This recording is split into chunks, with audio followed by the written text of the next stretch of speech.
Hey everyone, Eric Watson here, freelance writer, player of games, writer of words, recorder of videos, and tabletop role-playing aficionado. Welcome to another DM's Guild review, my written and video review series where I take a look at the adventures and supplemental material at the Dungeon Masters Guild website. This video, I'll be reviewing the DM's Guild Mini Adventure Collection Handful of Heists, designed by Jimmy Meritt with maps by Luis Skaradek for Dungeons & Dragons 5th edition. Review copy has been provided for the purposes of this review. If you enjoy my videos, consider using my affiliate links for your DM's Guild shopping, supporting me via patreon.com/RogueWatson. Shout out to my platinum patrons Andrew, Brian, Richard, Joe, Will, Tiny Dancer, Charles, and Crazy Pat. Gold patrons RPG Papercrafts, Charming Grenade, Pretty Boy, Numa, Marcos de Vicente, Gilberto, Sean, aka Cert2B, Adam, Dead Lizard Lounge, Aukshi, and Sam. Thank you all very much for your support. Now, if you have seen my Waterdeep Dragon Heist review, and I know I've mentioned this several times now because I've reviewed several Waterdeep Dragon Heist tie-in adventures on the DM's Guild, you know that I was very annoyed that Dragon Heist doesn't have an actual heist involved. It can be a fun urban campaign setting, but no actual heist in the Dragon Heist. Thankfully, the DM's Guild is here to set the record straight with Handful of Heists, which includes 5, call them mini adventures, side quests, if you will, that definitely have that heist flavor. They're not all literally heists. They actually range from more like social encounter cons to maybe a zany caper. There is at least one actual heist, which is of a well-known location in Waterdeep, which is neat. But that's all very well written and includes some battle maps where appropriate, and you know I like my battle maps. So let's jump into Handful of Heists. And one thing I want to point out is I really like the approach to design that's used here, and it's called railroads with off-ramps. So one of the issues, and I could go off on a rant about DMing in general and how do you balance railroading with player freedom and all that. That's the real trick to DMing, isn't it? But I like that it's called out and mentioned here about it's designed with a style called railroads with off-ramps. In other words, you build a very strict, structured adventure or content, whatever you want to call it, for the players, but then within that structure you allow them a lot of opportunities to role play and overcome challenges and solve various problems in their own way, which I think is a really, really great balance to hit. That's probably a way to describe how I would run, or how I do run my D&D campaigns, is the railroad with off-ramps mentality. So I automatically like that approach very much, especially when you're doing something that's going to be a very small adventure. You can't really have a whole lot of extra information about what if the players do that, what if they do this and that. Instead, you give them, here's the situation, here's what you have to do, here's some of the NPCs, and then you give them things that they can then react to, and you can still write the story together and change things around, but again, it's that railroads with off-ramps. It keeps things moving without having to come up and plan for a whole bunch of other situations that you might not have thought of as the DM. So I think that's a really great approach that I like to see, and sure enough, I ended up liking pretty much all of these adventures. They are all designed for level 3, which I found odd. I think the reason for that, well, it does mention, because that would fit out the earlier section of Dragon Heist. Although I think Dragon Heist is only, from what I recall, level 1 through 5 anyway, so pretty much anything in there probably would have fit pretty well. I was a little disappointed in that because I would have liked to see a little bit of a level range there. Whenever I see compilation adventures, usually you see a range of levels. So it'd be like, here's 2 level 1 adventures, here's a level 2 adventure, here's like 2 level 3 adventures. And you might think, well, it's not that big of a deal to have, you can scale it, and yes, you can, although tier 1 is probably the most specific. Like, there's a big difference between level 1 and level 3 party, for example, a big difference, and then a big difference between level 3 and level 5.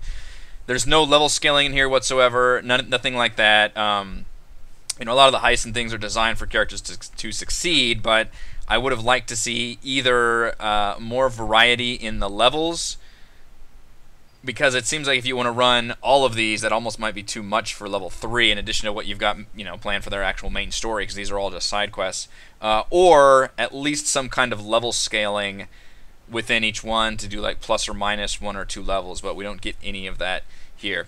The 5 adventures are Cavern of the Sunken Queen, which is has a cool maps to go along with it and cool visual handouts and things. Basically a pretty straightforward dungeon crawl, other than the fact that it's entirely underwater, which I think that alone makes it very interesting and unique, which is fun. Otherwise, you're pretty much just battling through this dungeon crawl. I'll show you that in a second. Lock Blocker, a very funny named social encounter in which players basically just have to steal something from an old knight, but the trick is the knight has to be able to open the chest with a key of his own accord for whatever hand-waving magic reason. So you have to basically do a whole bunch of social encounters, and he's easy to dupe, but he's got this guard who's this halfling who just thinks he's the greatest thing ever. So you have to kind of drive conflict between them and get the halfling away, and there's all kinds of options there. Hastim's Vault is a bit of a heist, I guess. You break into a vault and have to get in, steal what you need, and get out without being detected, and a lot of the failure states aren't that you are, you know, stuck behind a locked door or stuck behind not finding the thing that you need to find. Instead, it just makes it more difficult as guards show up, which I like that a lot. In other words, it's not designed for players to fail, you just create new avenues of storytelling, which is exactly how I want to see adventures designed. It's Always Sunny in Waterdeep. Unfortunately, I don't watch the show, so I'm probably not getting the references there, but is another really fun, this is the Caper one, that's a really funny, almost zany designed series of social encounters and skill checks that kind of happen all at once as players work to sabotage one bar and then protect another bar.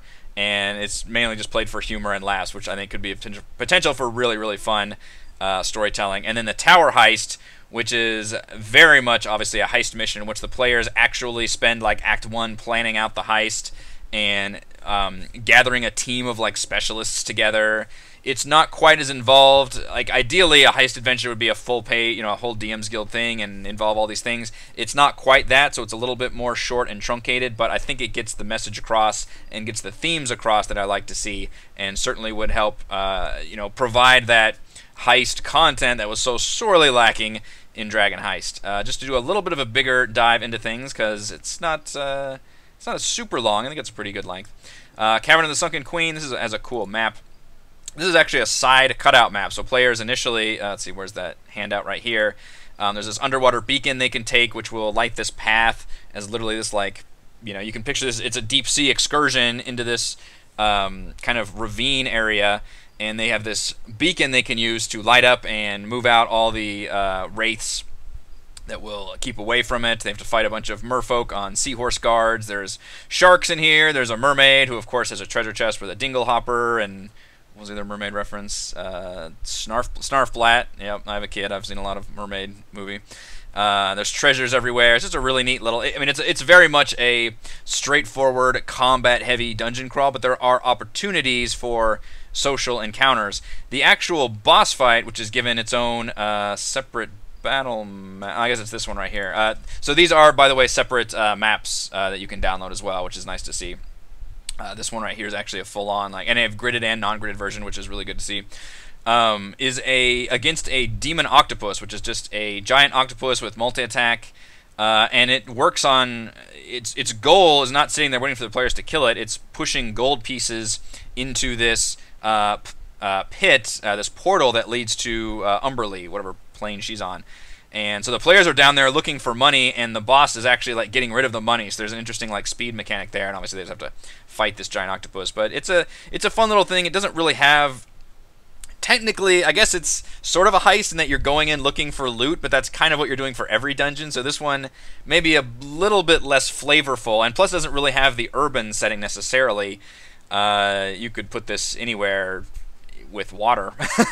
But I like the dungeon design of it. You don't see a whole lot of just pure underwater dungeons, and of course there's a opportunity at the beginning where players can get a bunch of underwater breathing potions right outside the beginning, which is kind of, you have to do that. So, but it's just a fun dungeon, I think, very combat heavy.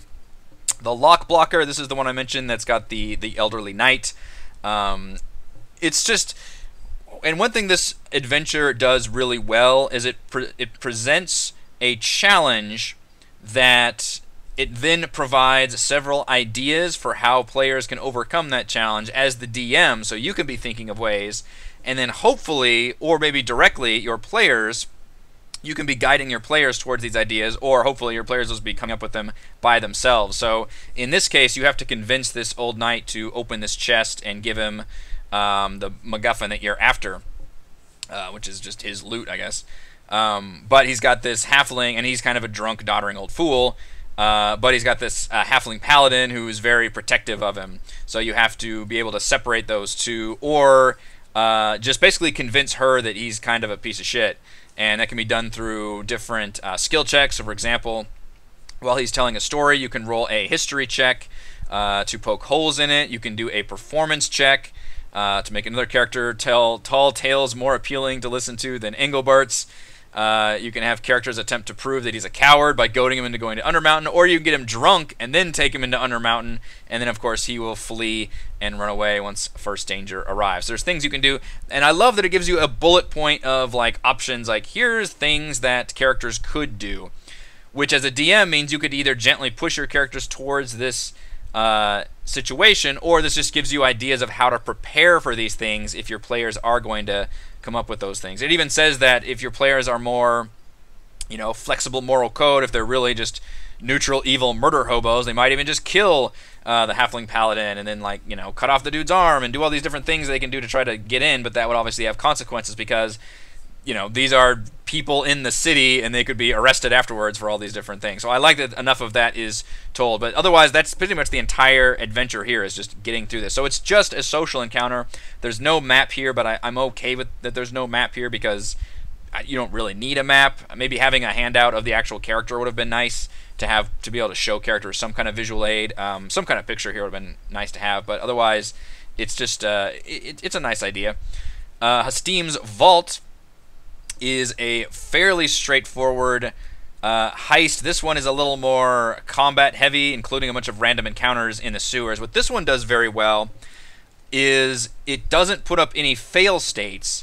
Instead, depending on how badly your players roll in their skill checks, that's how much time elapses. And when time elapses, first they have to find the vault, and then that is this big sewer encounter chart, which is a bunch of not necessarily all combat, but mostly combat or just events players can stumble onto. And you can see here, if they roll a 10 or below, that's 5 hours. That's basically 5 encounters they can have, versus if they roll like a 20, then those are 3 encounters. So the better they roll, the less encounters they can have, which I think is a really interesting balancing mechanic. Here's the actual map with the annotations, and again, you get separate player maps with all of these, which is nice to have.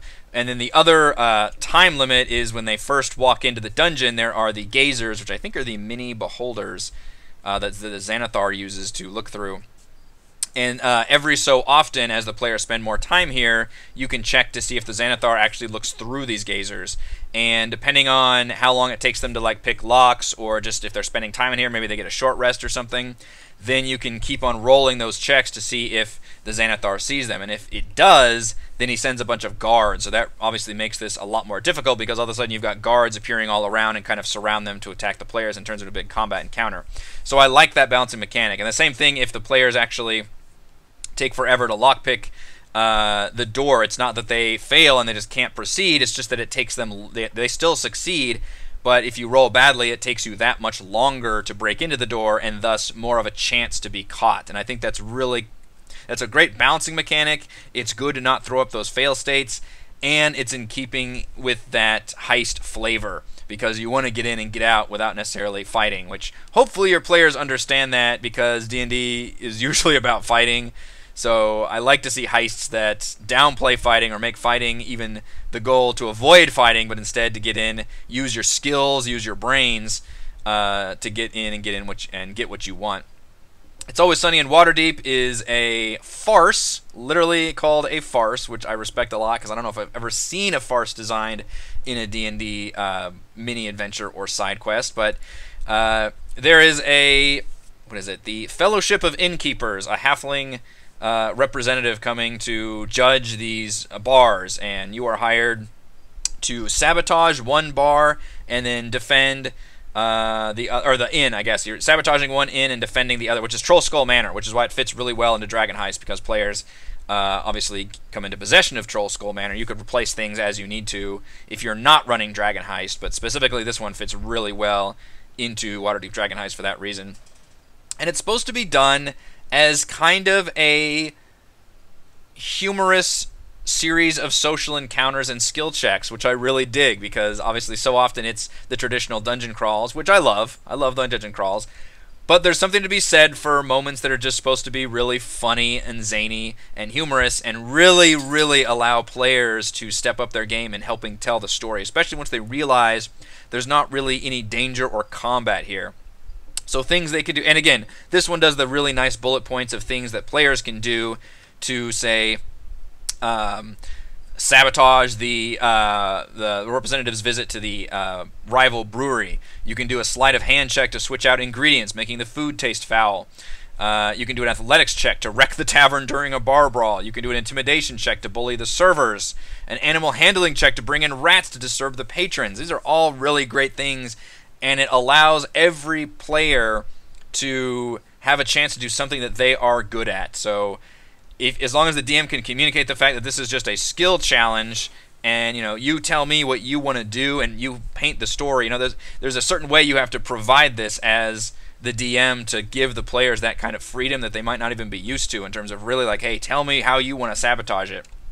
I think this can be done really, really well. And it even says, depending on how many successes you make as a group, hopefully everybody decides to do something. Maybe two people could work on one, whatever, but everybody's rolling successes, and then that determines how well the next part goes. They can either gain advantage or even disadvantage if they do really poorly, and that determines the things that they have to then react to. So in this case, they have to react to a bar brawl, having were-rats release rats of swarms into the basement.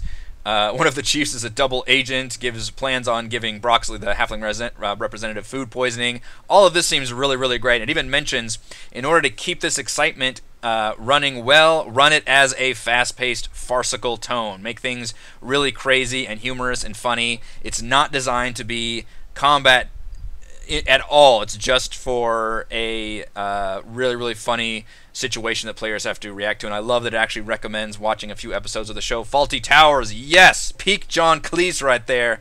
Amazing, amazing, amazing British comedy show. I was super into like all the Monty Python stuff and Fawlty Towers back in high school. I was that kid. Definitely recommend watching that. In general, really, that should always be a recommendation on everything I see, is watch Fawlty Towers. But I really like this one. I think it's a really, really neat idea, particularly.